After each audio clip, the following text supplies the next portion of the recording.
Hello दोस्तों, मैं आपका दोस्त विजय आज फिर से आपके लिए हाजिर हूँ खेलोगे तभी खिलोगे के आशा और विश्वास के साथ। आज का हमारा topic conversion factor. Conversion factor क्या है, क्या इसका यूज़ है, तो इसके लिए थोड़ी सी आज डिटेल जानकारी हम लोग हासिल करते हैं। कन्वर्सन फैक्टर का मतलब हो गया कि एक यूनिट से दूसरे यूनिट में चेंज करना। मतलब आज ये डेफिनेशन देखें तो यहाँ पे आपको दिखेगा कन्वर्सन फैक्टर क्या है। To convert a physical quantity from one set of units to other. मतलब एक सेट ऑफ यूनिट से दूसरे सेट ऑफ यूनिट में चेंज करना है। मतलब SI से CGS हो गया, किलोग्राम से सेंटीग्राम हो गया, इस तरह से हम लोग चेंज करते हैं।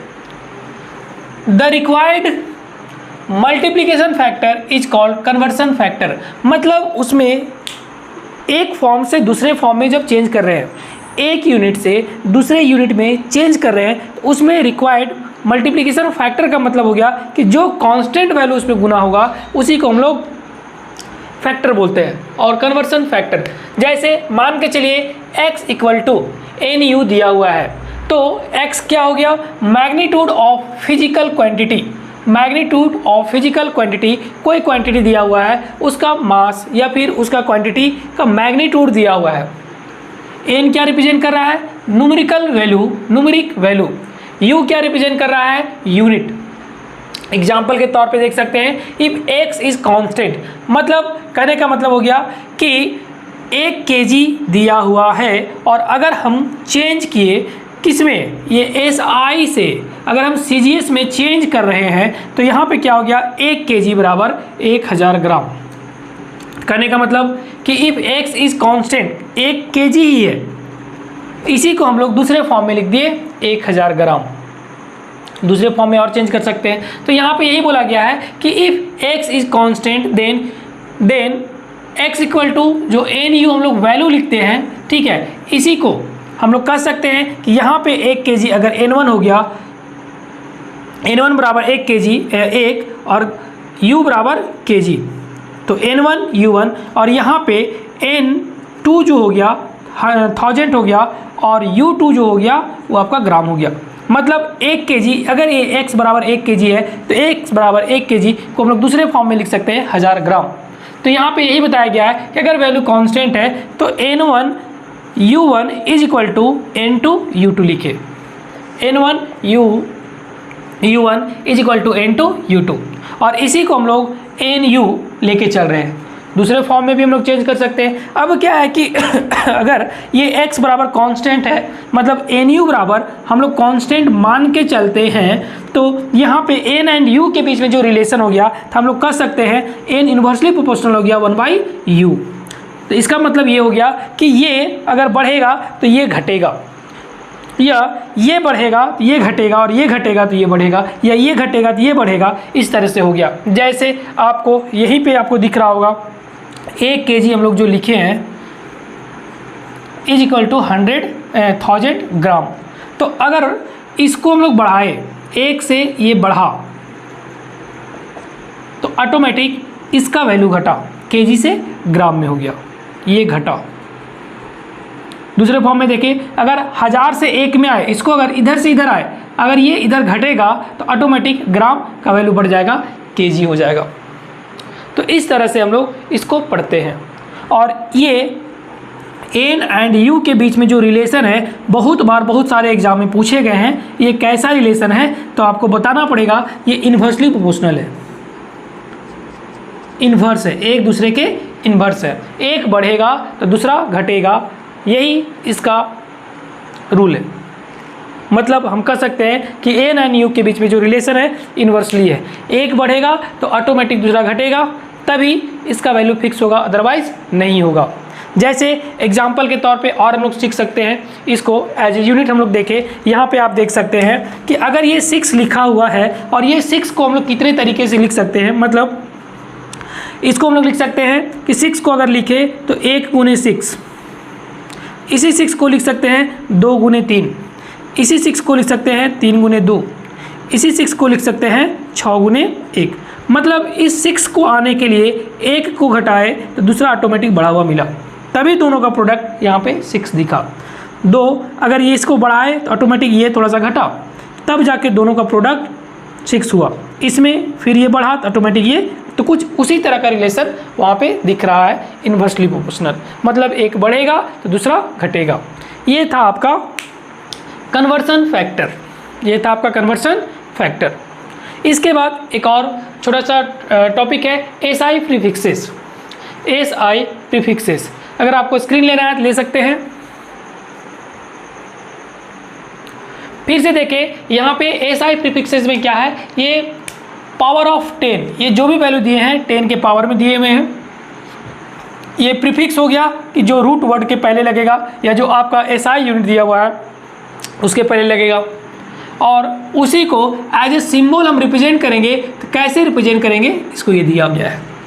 जैसे हम एग्जा बोले तो अगर 10 का पावर 18 है तो 10 का पावर 18 का जो प्रीफिक्स है उसको हम लोग जो बोलेंगे एग्जा बोलेंगे। मतलब जहाँ पे एग्जा वर्ड यूज किए, मतलब एग्जा वर्ड जहाँ पे यूज किए, इसका मतलब हो जाएगा आपको 10 का पावर 18, या इसी एग्जा को हम लोग कैपिटल ई से रिप्रेजेंट करते हैं। मतलब एग्जा को या तो कैपिटल ई से रिप्रेजेंट करो, ये इस तरह से हो गया। अगर कोई बोले कि पेटा तो 10 का पावर 15, और प्लस में 10 का पावर 15, मतलब करने का मतलब ये हुआ कि एक वेस वैल्यू लिए हैं और यहाँ से इधर ये पॉजिटिव और यहाँ से नेगेटिव लिए। जैसे ऐसे समझ सकते हैं यहाँ पे कि अगर दो एक्सिस एक दूसरे को कट करता है तो ये आपका ओरिजिन हो जाता है, और यहाँ से अगर ये एक्स एक्सिस हुआ और ये आपका वाई एक्सिस हुआ तो ये माइनस वाई हो गया।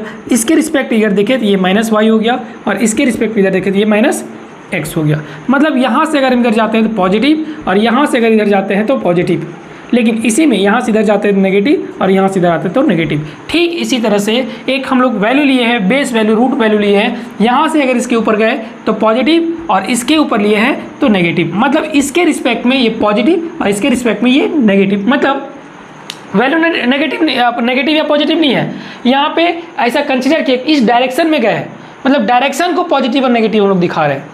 तो आप देख सकते हैं 10 का पावर 0, तो यहाँ से जैसे जैसे ऊपर जा रहे हैं 10 का पावर 1 डेका बोले डी एच से रिप्रेजेंट किए, 10 का पावर 2 इसको हम लोग हेक्टो बोले एच से रिप्रेजेंट किए, 10 का पावर 3 किलो बोले के से रिप्रेजेंट किए, 10 का पावर 6 मेगा बोले एम से रिप्रेजेंट किए, 10 का पावर 9 गीगा बोले जी से रिप्रेजेंट किए कैपिटल जी से, 10 का पावर 12 टेरा कैपिटल टी से रिप्रेजेंट किए, 10 का पावर 15 पेटा पी से रिप्रेजेंट किए, 10 का पावर 18 एग्जा ई से रिप्रेजेंट किए। अब इसी के इधर इस डायरेक्शन को हम पॉजिटिव डायरेक्शन मान के चल रहे थे, अगर इधर हम गए तो इसको डायरेक्शंस को हम लोग नेगेटिव लेके चले। कहने का मतलब 10 का पावर -1, मतलब 1/10 अगर हम इसको लिखे तो डेसी बोले इसके रिस्पेक्ट में, इसको अगर बोलते 1/100 तो सेंटी हो गया। तो इसी तरह से पावर 10 का पावर -3 को मिली बोल दिए, छोटा एम से रिप्रेजेंट किए, 10 का पावर -6 माइक्रो बोल दिए, म्यू से रिप्रेजेंट किए, 10 का पावर -9 नैनो बोले, छोटा एन से रिप्रेजेंट किए, 10 का पावर -12 पीको हो गया, छोटा पी से रिप्रेजेंट किए, 10 का पावर -15 फेमटो बोले, स्मॉल एफ से रिप्रेजेंट किए, 10 का पावर -18 ऑटो बोले ए से रिप्रेजेंट किए। इस तरह से इसका वैल्यू हम लोग लिखे। अब इसका यूज क्या है, बोलेंगे सर इसका यूज क्या है, लिख तो दिए लेकिन इसको हम लोग यूज कैसे करेंगे। तो इसका यूज हम लोग बताते हैं कैसे करते हैं।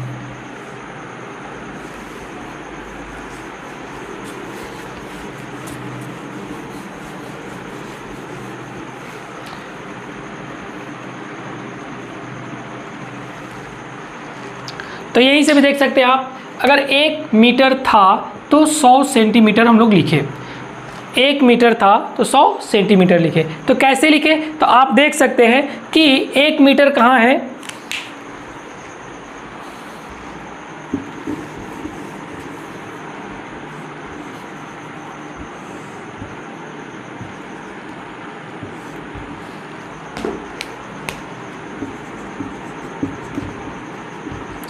आप देख सकते हैं मीटर क्या हो गया आपका एसआई हो गया। अब मीटर से हमको सेंटीमीटर में जाना है, तो हम लोग देखते हैं 10 का पावर जो बेस एसआई है इसको हम लोग मीटर यहाँ पे मान सकते हैं, मीटर यहाँ पे था, ठीक है। अब जैसे मिले तो हमें किस में चेंज करना है, सेंटी में चेंज करना है। तो सेंटी में जैसे चेंज करना है तो हम लोग क्या बोले, अगर हम यहाँ से इधर गए तो सेंटी मेरा यहाँ है और मीटर मेरा यहाँ पे है, तो ये दोनों के बीच का जो गैप है हम लोग कह सकते हैं कि 10⁻² है। अगर डायरेक्शन मीटर यहाँ से बेस से चले तो नेगेटिव चले, लेकिन जब एक चीज़ और बता दूँ यहाँ पे, अगर यहाँ से मैं इधर आया तो इधर वाला जो वैल्यू हो गया वो बड़ा हो गया और इधर वाला जो वैल्यू हो गया वो छोटा हो गया, मतलब स्मॉल बोले, बिगर है, बिग वैल्यू है। तो अगर ऊपर से नीचे की ओर आए तो 10 का पावर जो भी वैल्यू होगा 1 से मल्टीप्लाई करेंगे, और अगर छोटा वैल्यू से नीचे की ओर जाए मतलब बड़ा से छोटा, उस केस में 10 के पावर x प्लस x से मल्टीप्लाई करेंगे, और छोटा से बड़ा, अगर छोटा से बड़ा जाए उस केस में हम लोग फिर गुना करेंगे 10 के पावर, लेकिन उसका जो पावर होगा वो माइनस हो जाएगा। तो यहाँ पे क्या हो गया, हम लोग मीटर से सेंटीमीटर में जा रहे हैं, मतलब यहाँ से यहाँ आ रहे हैं, इसका मतलब हो गया ये दोनों के बीच का जो गैप हो गया 10⁻²। तो यहाँ पे जो मल्टीप्लाई करेंगे हम लोग क्या करेंगे, यहाँ पे 10⁻² सेंटीमीटर, मतलब इसी को हम लोग लिख के चलें क्या, 100 सेंटीमीटर। जैसे 1 kg हो गया, 1 kg बराबर कितना ग्राम होगा, कितना ग्राम होगा, तो क्या करेंगे, kg मेरा SI हो गया, यहाँ पे रखें, तो यहाँ पे ग्राम हो गया, जैसे मीटर हो गया, ग्राम यहाँ पे लिए, kg कहाँ है मेरा, यहाँ पे है, तो 1 kg में कितना ग्राम होगा, तो यहाँ से मतलब किलो से हम लोग ग्राम की तरफ चल रहे हैं, तो इसके बीच का जो गैप है 3 हो गया, मतलब यहाँ पे 1 kg बराबर 10⁻³ ग्राम, मतलब इसी को हम लोग लिख दिए 1000 ग्राम। यहाँ तक कुछ एग्जाम्पल दिया हुआ है, एक एक करके सबको सॉल्व करते हैं, आपको समझ में आ जाएगा। तो 1 kg बराबर कितना ग्राम हुआ, ये तो हो गया एग्जाम्पल 1 में। एग्जाम्पल 2, 1 मीटर में कितना किलोमीटर, तो 1 मीटर में कितना किलोमीटर होगा इसको निकालना है। तो 1 मीटर मतलब यहाँ पे मीटर वैल्यू आ गया, और कितना किलोमीटर होगा, तो किलोमीटर देखते हैं कहाँ पे है, तो यहाँ पे हो गया, क्योंकि मीटर तो सब में मीटर मीटर पुट करते चले जाएंगे, ऊपर भी और नीचे भी, क्योंकि ये प्रीफिक्स है। तो जो मेरा SI था उसके पहले हम इसको पुट कर दिए, अब जैसे पुट किए तो किलो आ गया, तो 10 के पावर यहाँ से यहाँ तक का जो वैल्यू है 10 के पावर का जो गैप है वो 3 है। अब हमें किस में जाना है, किलो से बेस की तरफ जा रहे हैं कि बेस से किलो की तरफ जा रहे हैं, तो यहाँ पे देखते हैं हम लोग मीटर से किलोमीटर की तरफ जा रहे हैं, मतलब बेस से इधर जा रहे हैं, तो बेस से इधर गए, तो यहाँ से इधर गए, तो इसके बीच का जो गैप है वो 3 है, और हम कह सकते हैं मीटर छोटा है और किलो बड़ा है। तो अगर हम छोटा से बड़ा मतलब यहाँ से इधर जा रहे हैं, छोटा से बड़ा, तो यहाँ पे जो मल्टीप्लाई करेंगे 10 के पावर -3 से करेंगे, मतलब 0.001 किलोमीटर होगा, 1 मीटर में 0.001 किलोमीटर होगा। यही अगर पूछता कि 1 किलोमीटर में कितना हो जाएगा, तो फिर से अब यहाँ से हमको इधर देखना है, तो 1 किलोमीटर में कितना होगा, तो उस केस में हम यहाँ से इधर आ रहे हैं, तो यहाँ पे फिर से 10 के पावर 3 बड़ा से छोटा में आ रहे हैं, तो यहाँ जो गुना करेंगे 10 के पावर 3 इतना हो जाएगा, मतलब 1000 मीटर। इस तरह से इसको हम लोग चेंज करते हैं। और कुछ एग्जाम्पल दिए हुए हैं, उसको सॉल्व करते हैं।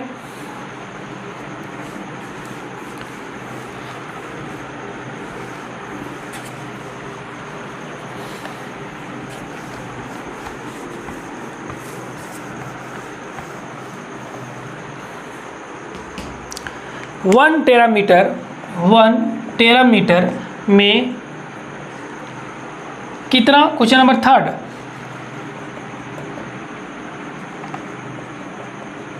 1 टेरामीटर में कितना सेंटीमीटर होगा। अब देख सकते हैं टेरा कहाँ पे है, तो टेरा यहाँ पे है, तो यहाँ से अगर हम बेस से रिलेट करें, तो बेस से जैसे रिलेट किए यहाँ पे, तो टेरा से सबसे पहले बेस के पास आ गए, तो यहाँ और यहाँ का बीच का जो गैप है 10 का पावर 12, और किस में जा रहे हैं हम, सेंटीमीटर, और फिर से बेस से इधर आए तो सेंटीमीटर मेरा यहाँ पे मिला, तो इसके बीच का जो गैप है 10 का पावर 2 है माइनस, लेकिन इसके रिस्पेक्ट में इधर नेगेटिव डायरेक्शन को दिखा रहा है, इसलिए -2 है, लेकिन एक्चुअल में दोनों के बीच का गैप कितना है, 10 का पावर 2। अब दोनों के बीच का गैप कितना हो गया, तो हम कह सकते हैं 12 + 2 14, 10 का पावर 14, तो यहाँ 10 का पावर 14 हो गया। अब हम किधर जा रहे हैं, बड़ा से छोटा, टेरा से सेंटी, मतलब टेरा से सेंटी में आ रहे हैं। तो टेरा से सेंटी में बड़ा से जब छोटा आते हैं उस केस में 10 का पावर प्लस x, मतलब 14 से मल्टीप्लाई कर देंगे, मतलब 1 टेरामीटर में इतना सेंटीमीटर होगा। लेकिन वही 1 सेंटीमीटर में कितना टेरामीटर होता, तो फिर से ऐसे भी हम कर सकते हैं कि जब नीचे से हम ऊपर जाएंगे तो यहाँ पे गैप 14, तो ऊपर से छोटा से बड़ा में जाएंगे तो माइनस कर देंगे, 10 का पावर माइनस 14, 10 का पावर माइनस 14। और ऐसे भी यहाँ से भी चेक कर सकते हैं कि इधर गुना में था, इधर भागा में था, बेस से ऊपर गए तो माइनस में आ जाएगा। इस तरह से हम लोग चेंज करते हैं। क्वेश्चन नंबर 4 यहाँ पे दिया हुआ है, ये क्या है, 1 mg इज इक्वल टू कितना kg, 1 mg is equal to कितना kg। तो फिर से हम लोग देख सकते हैं mg कहाँ है, m, तो m में कौन सा है, मेगा की मिली, तो आप देख सकते हैं यहाँ पे कैपिटल लिखा हुआ है या स्मॉल ही मान के चलो, 1 mg, तो mg m मिली कहाँ हो गया, यहाँ पे आ गया। फिर से आप देख सकते हैं तो मिली यहाँ से बेस तक गए, तो इसके बीच का 10 का जो वैल्यू गैप है वो 10 का पावर 3 हो गया। अब कहाँ पे है, mg से kg, k कहाँ है, यहाँ पे, तो 10 का पावर 3 ये हो गया। तो दोनों के बीच का जो गैप हो गया 10 के पावर 6। अब कहाँ से कहाँ जा रहे हैं, mg छोटा हो गया और kg बड़ा हो गया, तो यहाँ से नीचे से ऊपर जा रहे हैं। अब जब नीचे से ऊपर जाते हैं तो 10 का पावर माइनस का जो पावर होगा उससे मल्टीप्लाई करेंगे, मतलब 10 का पावर यहाँ पे कितना हो जाएगा, 10 का पावर माइनस 6। तो यहाँ पे हम लोग लिखेंगे 10 का पावर माइनस 6, तो 10 का पावर माइनस 6 हम लोग लिखेंगे यहाँ पे 10 का पावर माइनस 6 kg। ये आपका आंसर हो गया। क्वेश्चन नंबर 5 में क्या है, 1 नैनोमीटर इक्वल टू कितना, गीगामीटर, तो 1 नैनोमीटर इज इक्वल टू कितना, गीगामीटर। तो आप देख सकते हैं कि नैनो कहाँ पे है, तो नैनो कहाँ पे है आप देख सकते हैं। सबसे पहले हम बेस आए, क्योंकि किसी भी चीज़ को हम लोग देखेंगे तो बेस के रिस्पेक्ट में देखेंगे, तो बेस वैल्यू कितना है, तो यहाँ पे हम लोग देख रहे हैं नैनो, तो नैनो नीचे ये आ गया, तो 10 का पावर माइनस 9, तो हमको सिर्फ इसके बीच का गैप देखना है, तो 10 का पावर 9, क्योंकि अगर इधर से आएंगे तो प्लस 9 हो जाएगा, इधर से जा रहे हैं तो माइनस में आता है, तो 9 हो गया। गीगा कहाँ है, यहाँ पे, तो इसके बीच का जो गैप कितना हो गया, ये भी 10 का पावर 9, तो दोनों के बीच का गैप कितना हो गया, 10 का पावर 18। अब कहाँ से कहाँ जा रहे हैं, नैनो से गीगा, मतलब नीचे से हम लोग ऊपर जा रहे हैं, मतलब छोटे से बड़ा जा रहे हैं, तो 10 का पावर माइनस 18, ये आपका आंसर हो गया। क्वेश्चन नंबर 6 में क्या हो गया, 1 FM इज इक्वल टू कितना, mu N, 1 FM is equal to कितना, म्यू एम, मतलब 1 फेम्टोमीटर इक्वल टू कितना, माइक्रोमीटर। तो यहाँ पे आप देख सकते हैं फिर से 1 फैम्टो कहाँ आ गया, यहाँ पे आ गया, तो इसके बीच का बेस के रिस्पेक्ट में अगर इसका जो वैल्यू देखिए गैप कितना हो गया, तो फैम्टो हो गया आपका 10 का पावर माइनस 15, मतलब 10 का पावर 15 हो गया। तो 10 का पावर 15 और किस में जा रहा है, हमको माइक्रो में जाना है, तो माइक्रो कहाँ है, इसी के रिस्पेक्ट में देख रहे हैं, तो यहाँ पे 10 का पावर 6। तो अगर यहाँ से यहाँ तक 10 का पावर 6, तो हम लोग कहाँ, यहाँ से यहाँ कितना हो जाएगा, तो 10 का पावर 9, तभी 9 और 6 15 होगा, मतलब इससे और इसके बीच का जो गैप हो गया 10 का पावर 9। अब कहाँ से कहाँ जा रहे हैं, फैम्टो से माइक्रो में जा रहे हैं, मतलब यहाँ से हम लोग ऊपर की ओर जा रहे हैं, मतलब छोटा से बड़ा में जा रहे हैं, इसलिए 10 का पावर माइनस 9 हो गया, 10 का पावर माइनस 9। फिर से हम लोग देखें, क्वेश्चन नंबर 6 हो गया। क्वेश्चन नंबर 7 में क्या दिया हुआ है, 1 DM इज इक्वल टू कितना, HM, 1 DM is equal to 5 DM is equal to कितना, HM, मतलब हम लोग लिख सकते हैं कि आप 5 गुने 1 DM इज इक्वल टू कितना, HM। तो 1 DM से HM में हम लोग चेंज कर सकते हैं और गुने 5 कर देंगे तो आपका वैल्यू आ जाएगा, मतलब यहाँ पे जो भी आएगा 5 और यहाँ पे जो वैल्यू लिखेंगे हम लोग आंसर करेंगे। तो सबसे पहले 1 DM में कितना HM, तो हम लोग देखते हैं D कहाँ है, तो D स्मॉल d या कैपिटल D, तो D दिया है, ये हो गया, इसके रिस्पेक्ट में इसका जो वैल्यू हो गया 10 का पावर 1। अब H कहाँ है, HM नीचे तो नहीं दिख रहा है, ऊपर में है, HM यहाँ पे आ गया, तो इसके बीच का गैप कितना हो गया, 10 का पावर 2। तो 1 DM मतलब छोटा से बड़ा, तो इसके बीच का टोटल गैप कितना हो गया 10 का पावर 3। अब यहाँ से हम इधर जा रहे हैं तो मतलब हम कह सकते हैं क्या कि 1 dm इज इक्वल टू 10 का पावर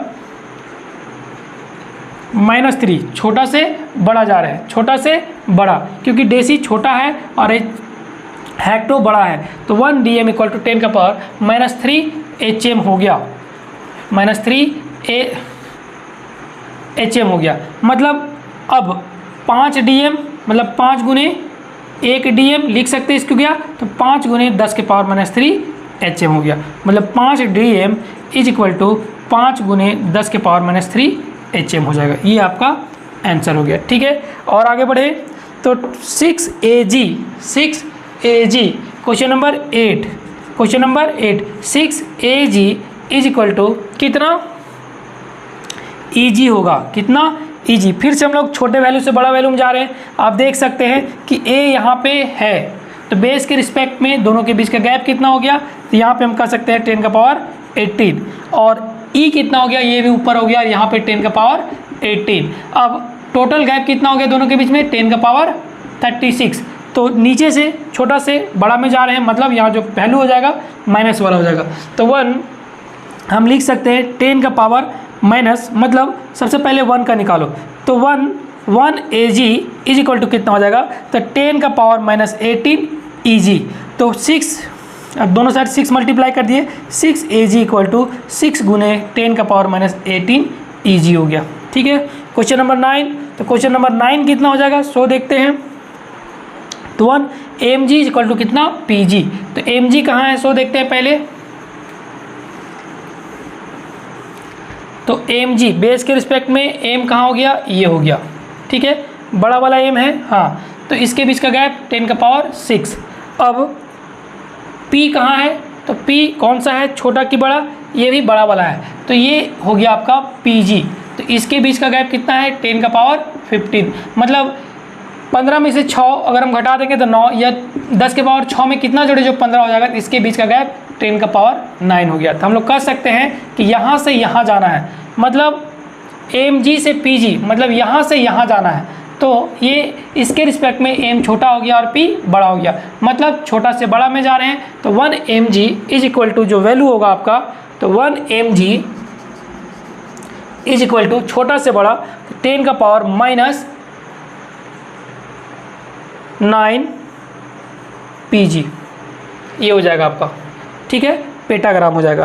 क्वेश्चन नंबर 10, तो क्वेश्चन नंबर 10 कितना हो जाएगा, सो देखते हैं। 1 mg, ये छोटा वाला mg है और ये μg हो गया, मतलब 1, इसको मिटाते हैं, नहीं मिटाते, छोड़ो। 1 mg इज इक्वल टू कितना μg, फिर से देखते हैं m कहाँ पे है, तो m आप देख सकते हैं बेस वैल्यू के रिस्पेक्ट में छोटा वाला 10 का पावर 3, इसके बीच में गैप 3। म्यू कहाँ है, यहाँ पे 10 का पावर 6, तो यहाँ पे हो गया 10 का पावर 6। अब देख सकते हैं इसके बीच का गैप कितना हो गया, 10 का पावर 3। अब कहाँ से आ रहे हैं, mg से μg में जा रहे हैं, मतलब m यहाँ पे मिली बड़ा हो गया माइक्रो से, तो हम लोग कर सकते हैं बड़ा से छोटा में आ रहे हैं, इसलिए 10 का पावर 3, तो यहाँ पे हो जाएगा 10 का पावर 3 μg।